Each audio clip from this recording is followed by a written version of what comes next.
at GTN, we love to keep things positive. We always talk about the things that you should and could be doing, but what about those things that you shouldn't be doing? Yes, I am going to go there, but not on my own. I'm going to be having the help of a top Ironman pro. When it comes to consistency, Finland's Kaisa Sali absolutely has it dialed. She's finished in the top 10 in Kona the last 3 years in a row, and a lot of that is down to her run. So somehow I think she knows the things that we shouldn't be doing when it comes to running. First off, when it comes to your training, are there any sort of rules that you follow or things that you think we shouldn't do when we're kind of looking at training and wanting to get better? Yeah, I think the most important thing is to be a little bit careful with running, like at least with increasing the running volume. I've done some mistakes with it because usually like when you just increase the volume, you don't feel the niggles like right away.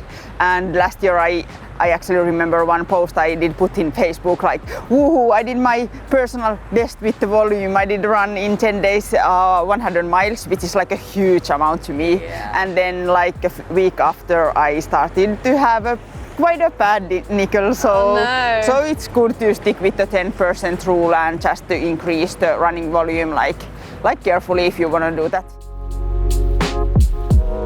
What about when it comes to racing? Is there anything you shouldn't do when it comes to doing an Ironman run or a half Ironman run? Yeah, I think the most important thing is to pace yourself properly.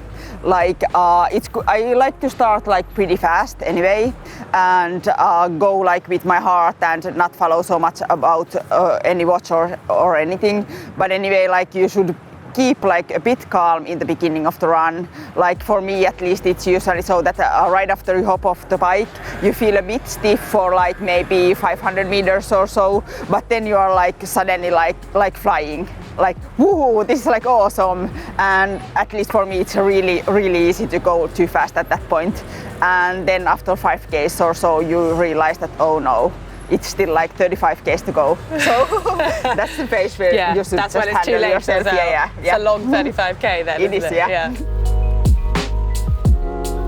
What about when it comes to equipment with running? Anything that we shouldn't do when it comes to choosing our equipment, when we have to buy new equipment, anything like that? Yeah, in my opinion, like running shoes are maybe the most important gear you can have.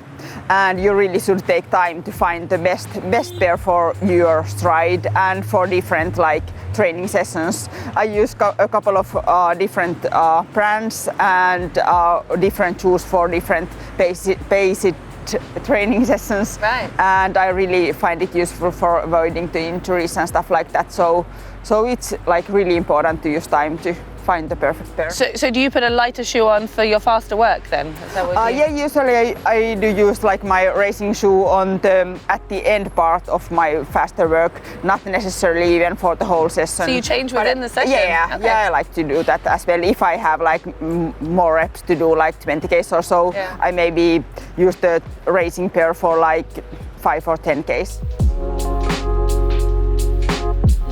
When it comes to our form, is there anything we shouldn't be doing with our upper body, with our arms, with our shoulders? Yeah. Anything there to look at? Yeah, in my opinion, like the most important thing with running form is to be relaxed and not to force it. I think like you can force a little bit like biking form or swimming form, like just put your body in the position where it should be. Yeah. But like with running, I think the perfect form comes with strength training and stretching and stuff like that. And when you're running, you should like mostly be just relaxed. I like to my upper body as relaxed as possible. Use my hands for getting the cadence up and keeping on the rhythm. And then the other things I think about is to keep my hips a little bit up and relaxed, and my stride like as snappy and fast as possible, and then lean a little bit forward. Yeah. That's like one mistake I do really easily, and I see especially triathletes doing that. We tend to run like this. So keeping the eye contact like about 5 or 10 meters forward and leaning a little bit forward does really help. What about nutrition? Is there anything you shouldn't do in training when it comes to running fueling?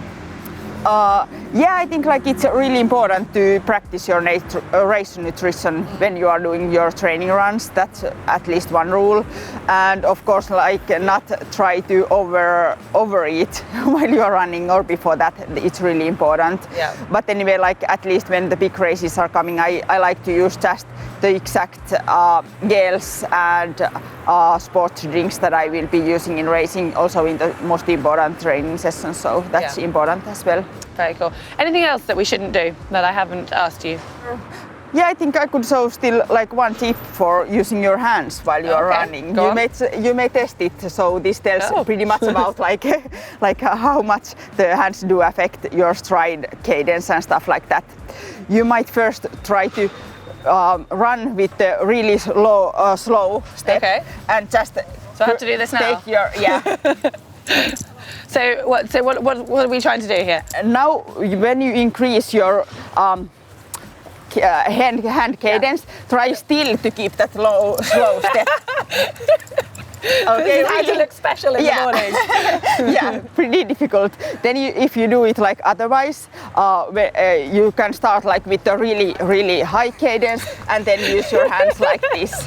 But that's easier. I can do that's that. A lot easier. Like, but if you can do it the other way, like increasing your hand cadence and keeping your step slow, it's like pretty impossible. Yeah. So that's a tip for the last 1K of the race. Just increase your those arms going.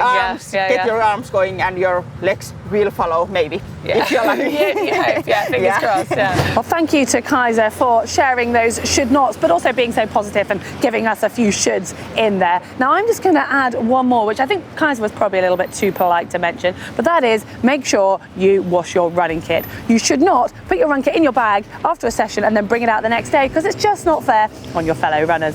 Anyway, if you have enjoyed this slightly different video of should nots, give us a thumbs up, like, and hit the globe on screen to make sure you get all of our videos at GTN.